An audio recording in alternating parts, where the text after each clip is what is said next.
Hello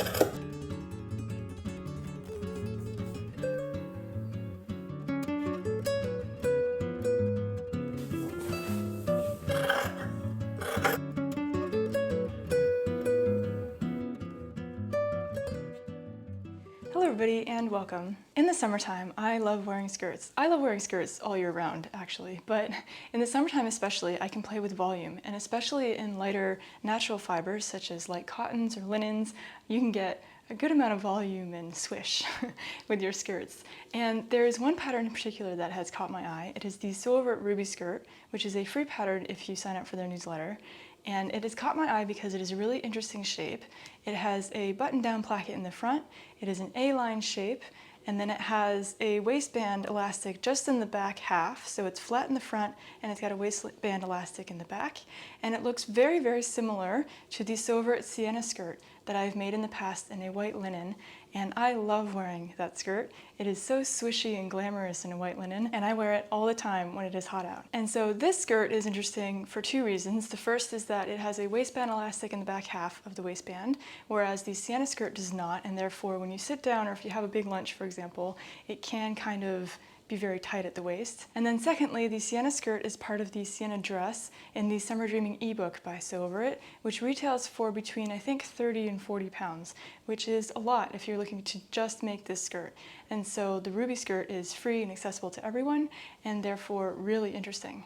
So in this vlog, I will be making this pattern two ways because I think that is such a simple and classic A-line shape that you can do a lot with it and use really interesting fabrics with it. And just so you know, this will not be a step-by-step tutorial because this is not my pattern, and that would be an infringement on the intellectual property of Sew Over It. But Sew Over It has on their Stitch School platform a free video course on how to make this skirt step-by-step for beginners. So if you've never made a skirt like this before and you want that sort of very close step-by-step accompaniment, I will link that below so you can follow it there. This video is not sponsored in any way, I just wanted to provide that information for you. So for both versions, I will be modifying the pattern a little bit because I did compare it to the Sienna skirt, and it is a little bit less voluminous in the A-line shape than the Sienna skirt. And I measured that the Sienna skirt was about 6 centimeters more A-line, or more voluminous in the skirts. And so that's what I'll be doing. I'll be adding 6 centimeters to the side seams on both the front and the back pieces to add that extra swish because I really like the volume of the Sienna skirt. So I'll be doing that for both versions, but the first version I would like to make in this really beautiful white eyelet fabric that I found at Rainbow Fabrics in Kilburn, London, when I was there for work last March. And what really drew me to this fabric in the first place was the geometric shape of the lozenges, which I find really, really beautiful and also really interesting because usually in broderie anglaise or in eyelet fabric you have flowery shapes or circular shapes, and I haven't really seen it in geometric shapes before. And so that's really cool. And what I will be doing to modify the pattern a little bit more is that I'll be cutting the fabric in a different way. So normally you're supposed to cut the pattern pieces parallel to the grain line, so this way with the fabric, but I want to turn the fabric around, not only because I think that these diamond-shaped lozenges look better when they're going vertically rather than horizontally, but also because there's this really interesting detail at the selvage, and I want to use this selvage detail at the hem. So I'll probably just fold up the edge here and somehow create the hem so that this is at the very bottom of the skirt, and I think that will be really, really special and cool because, yeah, I really want to use this selvage detail. And then I will be lining this skirt because it will be a little bit see-through, especially with the holes in the fabric. So I have this leftover cotton voile. If I remember correctly, it's got a little bit of silk in it, but it has been pre-washed, and I'll be washing this skirt carefully in any case. And this is leftover cotton voile from my wedding dress because this is what I used to line it, and I have a lot of it. And I think I have more than enough. In this cut, I have other cuts of it because I needed meters and meters of fabric for my wedding dress. And I'll be lining it with this, and I'm using a cotton voile because I want it to mimic the fall or the hang of the cotton fabric. I didn't want something that hung much heavier than the cotton, and I didn't want a traditional lining fabric that usually has a sheen to it that would show through to the front of the garment because there are those holes in the broderie anglaise or eyelets. And I think that this will go really well with this and not add too much bulk, but add a little bit of opacity so that I can wear it and not also add too much heat to it because it's so light and breathable. And so I'll be adding that. This skirt is normally unlined, so I'll be adding the lining and showing you how I do that for this version. And then also I have these really pretty buttons. Let me show you. So these are some pretty basic buttons that I found at a haberdashery. It's called the Mercerie Bayer in the 14th arrondissement of Paris, because if you're new here, hello, my name is Sarah and I am Franco-American in that I grew up in the US, but I now live and work in France, and I live in the suburbs of Paris and go into the city quite often, especially when I need materials for my sewing projects. And so I found these really pretty buttons. They're pretty simple, but what I like about them is that it's got 2 holes rather than 4, which makes it a little bit more, I think, elegant and easier on the eyes. I don't know, I just really love the 2-hole buttons versus 4. And I think it'll go really nicely with this fabric and not call too much attention, because I want the attention to be mostly on the eyelet fabric and not on the buttons. The second version I will be making in this really gorgeous linen fabric. This is from Fabric Godmother, and I had it shipped to my hotel when I was in London for work in March, because I love taking advantage of being in the UK to purchase from Fabric Godmother. Otherwise, shipping and customs are really expensive to France.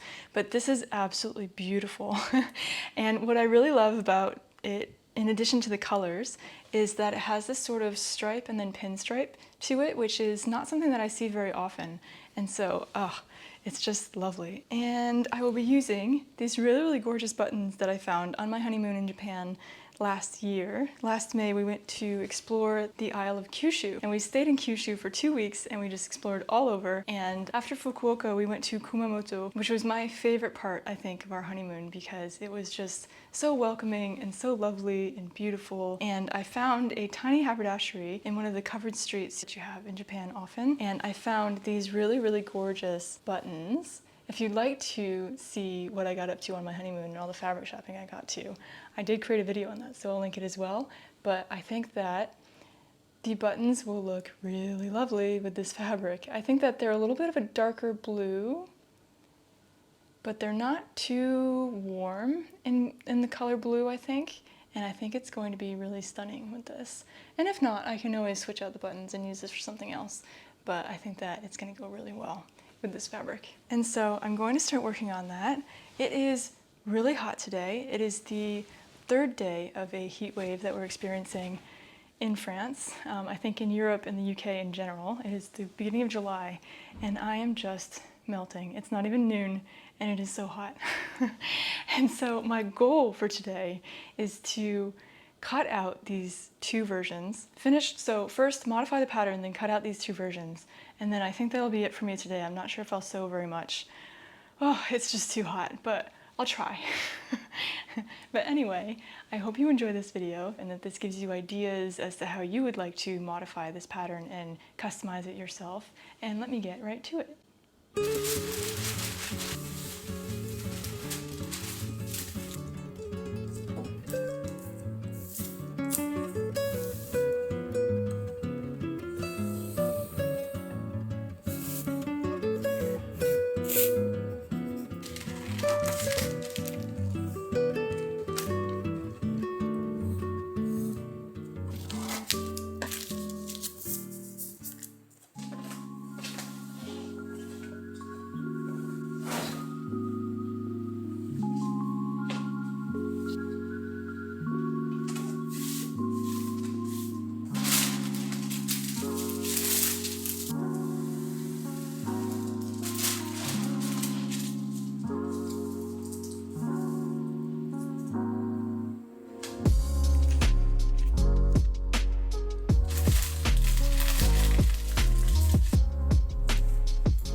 So I have been playing around with these pattern pieces on the fabric, and it turns out that I don't have enough fabric to cut out both the front and the back with the interesting selvage along the hemline, with the extra 6 centimeters added to the side seams on both front and back pieces like I had originally planned on modifying the pattern to do.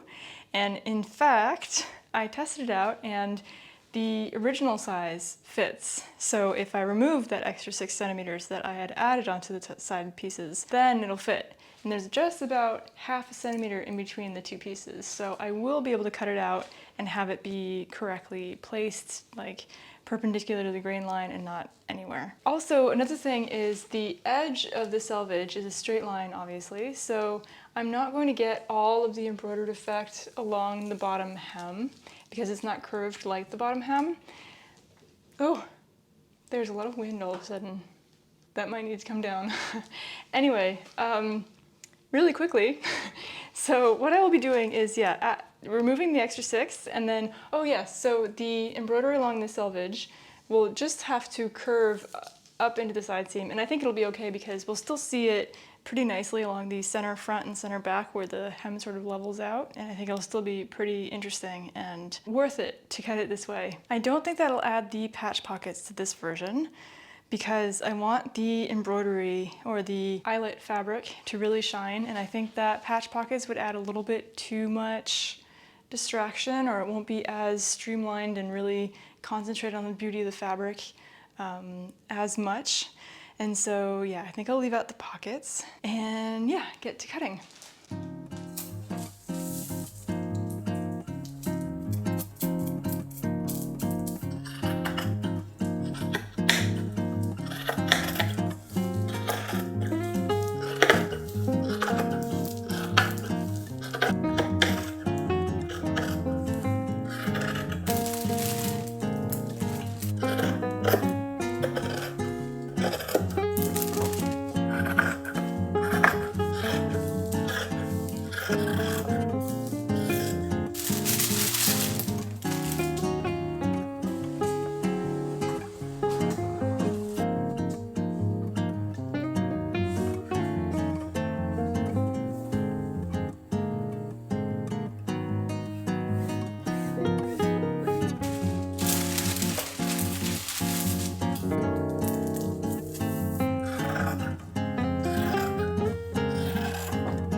Okay, so as you can see, I am in the dark. There's still a little bit of light coming through. There's a bar of just fire coming through the top of the shutters. Hopefully it'll cool things down. And I think that the heat wave is breaking, but not yet, and it's very humid. So I have finished cutting out all of the pieces in the eyelet fabric and then also the lining fabrics. For the lining, I decided to cut out exact copies of the front and back skirts because even though there's a button band and I could have cut the lining a little bit shorter, I have decided to forego any interfacing because I think that with this eyelet fabric and the holes in the fabric, the interfacing, the glue is going to come through and it's not going to look very nice. And so instead, I'm going to use the lining fabric as something to stabilize, or a stabilizing factor, in the button bands and then the front and the back waistbands. And I think it'll work better that way. I've never done that before, and now that I think of it, I've never worked with eyelet fabric before. So this turned out to be a little bit more time consuming to cut out and plan than I anticipated. So it's already early evening now, and I think that I would prefer to work on one skirt at a time now that I think about it, because if something happens while I'm sewing that changes my mind about how I'm going to make the next one, I'd rather know in advance, or yeah, I'd rather not cut it out right away now, especially because I'd very much like a shower and to relax because it's hot and I'm tired. So yeah, I will leave this, get back to it tomorrow, so I will see you tomorrow. Good morning. It is not the next day, but a few days later because I've been very busy and it was very hot and now it's cooled down and I have time. So I've had to think about how to go about this because as I was doing it, or I started basting the center front, the lining of the center front and the fabric, the main fabric on the outside together so that I could do the button band, which is next in the instructions.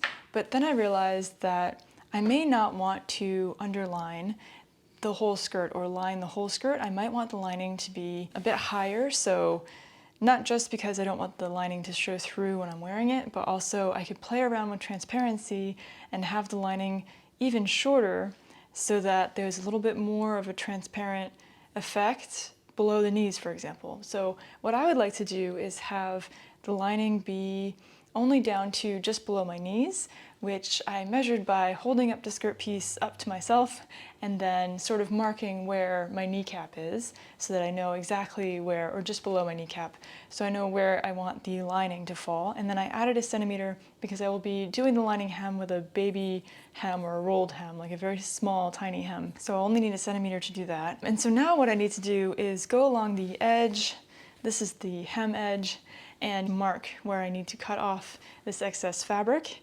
I could have done this in the stage where I was cutting out the fabric. I didn't think of this in advance, so it is a little bit of a waste of fabric, but it's not too much and I can keep it for scraps. And so I will be taking off in total 16 centimeters, leaving 1 centimeter so that in the end it'll be 17 centimeters shorter because that 1 centimeter of difference will be used to make the hem. So I will be cutting that off, both front pieces and the back piece. And then I have rewritten the order of operations here because I will not be able to do it in the same exact order as the pattern instructs if I want the lining to be coherent on the inside of the garment. So then I will be sewing the side seams together. I will be using French seams for both the lining and the outer fabric because I want to have a clean finish, and I'll just make sure to press them in opposite directions so that together it's not too bulky, and I'll show you that when I get to it. And then I will be sewing the hem of the lining fabric and then attaching the center fronts, the lining and the main fabric at the center front for the button band, sewing the button band, and then starting to work on the waistband. Now that everything's in order and I have a plan of action in mind, let me get right to it.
Okay, it's been a few hours and I have finished attaching the lining to the center fronts at the button band, and like you saw, I finished the side seams. On the lining piece I did French seams, and in the end I did regular seams on the main fabric because I decided that French seams would be too bulky, and so instead I just sewed right sides together and then finished the edges of the seam allowances with a faux overlock stitch that my machine does. That's really, really useful. And yeah, that way it won't be as bulky.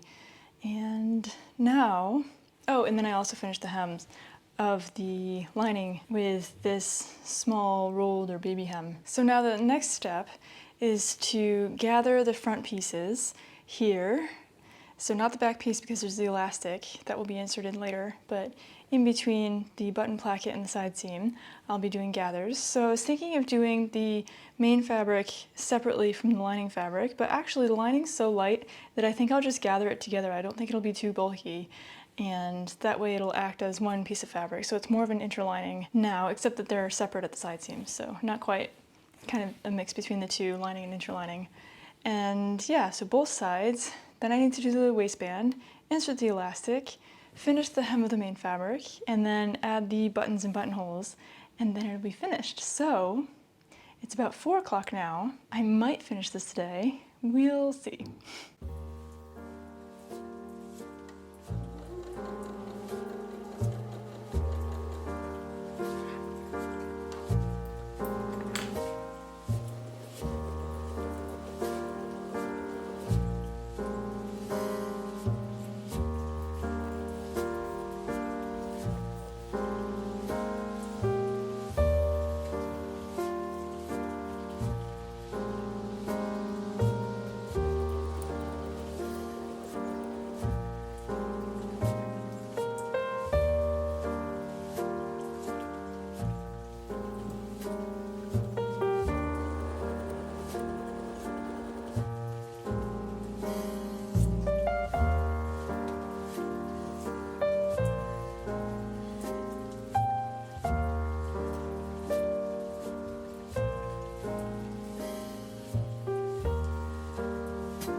Good afternoon. So it is a few days later and I only have a few things left to do to finish this skirt, but oh my goodness, this project has taken me a lot longer than I thought it would.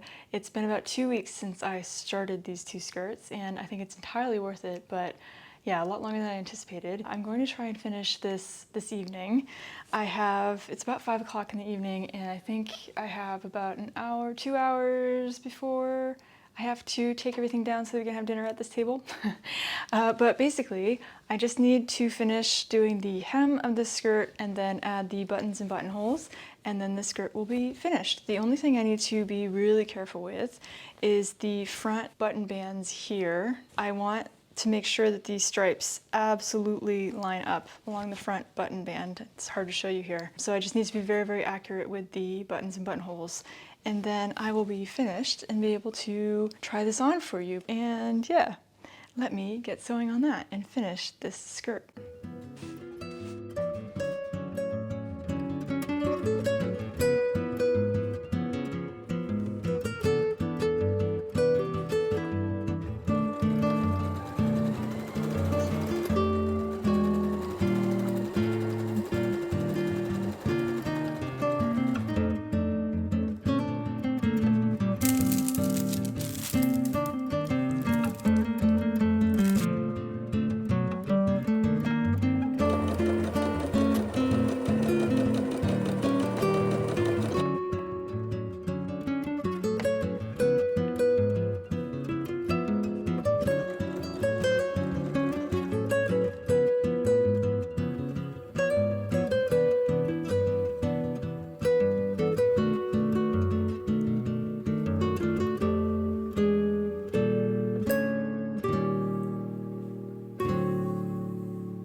So there you have it. These are my two versions of the silver ruby skirt, and they turned out exceptionally well in my opinion. They turned out even better than I thought that they would, which is so cool.